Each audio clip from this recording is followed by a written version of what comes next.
Hi everyone, Assistant Professor Tanya Hertz here, and we're going to be talking now about the gig economy and the rise in the amount of workers who are actually working in this gig economy.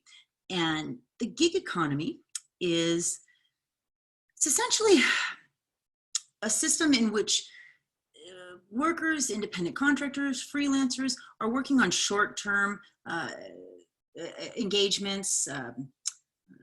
They're working as contractors, they're working as consultants, they're working for companies, they're working for individuals, but they're working for themselves as well.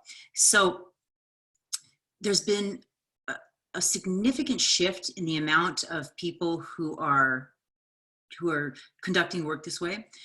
There was a recent study done by Intuit, and they predicted that by next year, 2020, 40% of the workforce is going to be working as an independent contractor, as a freelancer in that gig economy.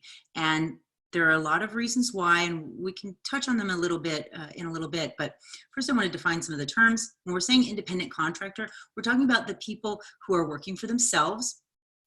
There's typically a predetermined set amount of time under which they need to accomplish the work. And there are rules associated with who can be paid as an independent contractor rather than an employee.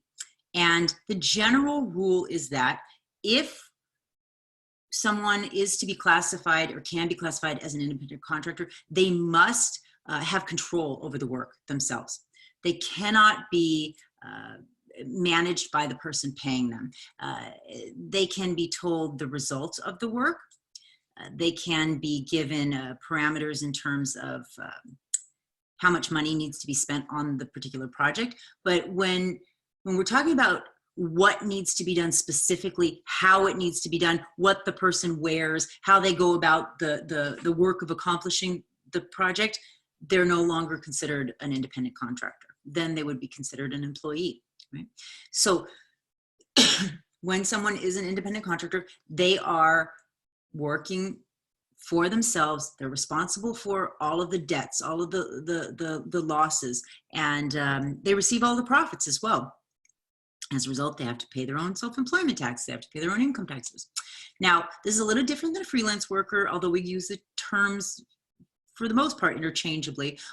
There is a difference though. Freelancers technically are working on many projects at one time and for multiple people or organizations, where independent contractors are typically working on one job or one project at a time. But other than that, all the rules are the same. They're both working in that gig economy, and some of them are doing it by choice, and others are doing it because they have to. They don't have any other choice. They might have lost their jobs. Those are the reluctant entrepreneurs. Or maybe they don't have a social security number so they can legally work here in the United States. But even people who don't have a legal right to work as an employee in the US do have a legal right to work as an independent contractor, and they do this by using an ITIN, which is an individual taxpayer identification number. And this allows people to apply for a bank account, an interest-bearing bank account, to conduct business, to report their earnings and pay taxes to the IRS.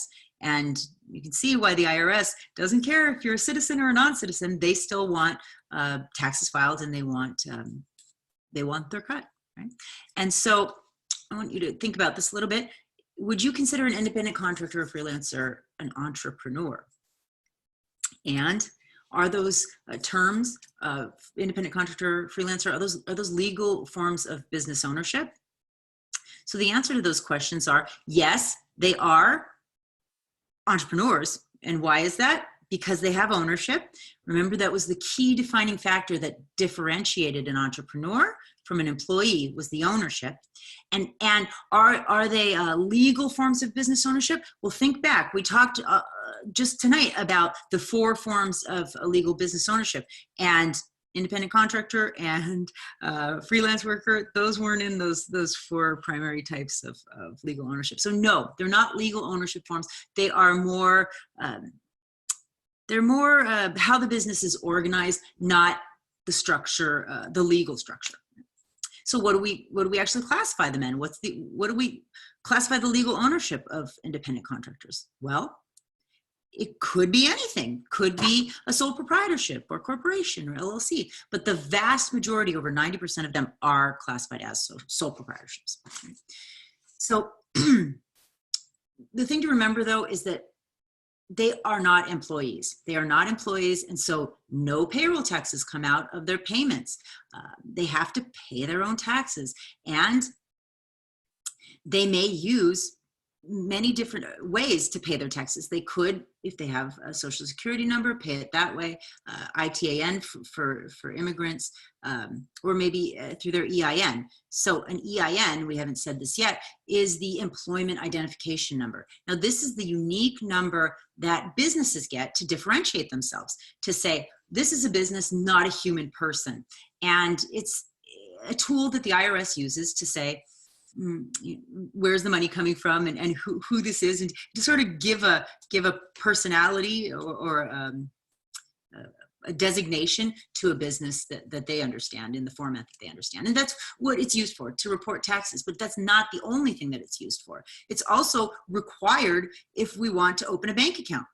Certain legal forms of business ownership, you must have an EIN. Corporation, LLC must have an EIN. Partnerships must have an EIN. Sole proprietorship doesn't necessarily have to, but often they do. And the reason why they do, why is it so recommended that they do? Well, because it's better to keep things separate. It's better not to commingle our personal assets with our business assets, even if the business entity and the personal identity do commingle in sole proprietorship. So it also helps us to pay our employees. It helps us to pay our taxes. It helps us to hire employees. It helps us to sell a business. It's very difficult to sell a business if all of the funds are commingled. So everyone should get an EIN, and anyone can. Now, when we're paying taxes, it's different as a gig worker. Then we would pay them as an employee, for example. And typically those gig workers, they receive their 1099s from the payer, the client, whether that's an individual or an organization. They receive it every year at the end of the year, as long as they did more than, at least $600 that particular year. And that's how they pay their taxes. And a lot of people, the reason why they become these gig workers, the reason why they have these secondary jobs is, I shouldn't have said secondary, because not all of them are secondary. For a lot of entrepreneurs, this is their sole source of income, but a lot of them is secondary income. And it's because of the tax advantages. So how do you pay taxes as a gig worker? Well, you report the amount of money that you made, your profit or your losses, and you get to write off, you get to deduct any of the business expenses from those earnings. And that's a big advantage for some people. So how you're filing makes a big difference in how much taxes you pay. So if you're single or married, or filing jointly or separately, or any of the things that go into filing taxes determines the amount. And whether or not you're operating a business out of your maybe home or just a business in general can really reduce your overall tax obligation. So a lot of entrepreneurs, a lot of gig workers are engaged in tax avoidance, legally minimizing their taxes, legitimate tax deductions. Oftentimes they're both, expenses are both personal and business, but that they get to write those off. They get to deduct those legally. That's tax avoidance. I just want to make sure that everybody understands I'm not advocating for tax evasion, which is illegal, which is just simply not paying taxes or writing off things that should be considered personal as business. That's wrong. But it's totally legal, legitimate, understandable. In fact, it's smart to pay the least amount of taxes that you can legally pay. And so if you start a small business out of your home, for example, then you can write off or deduct a large portion of the expense of your rent or your mortgage. You can write off part of your electric bill. You can write off anything that's used for business. You could write it off, even if that's just selling things on on Etsy or on one of the websites, right? So that's why a lot of people do it. That's why they work as gig workers in that gig economy. So that's that. I think we'll leave that there. I will see you all in class soon. I appreciate, hope, I don't know what I'm saying here. I'll see you all later. Bye.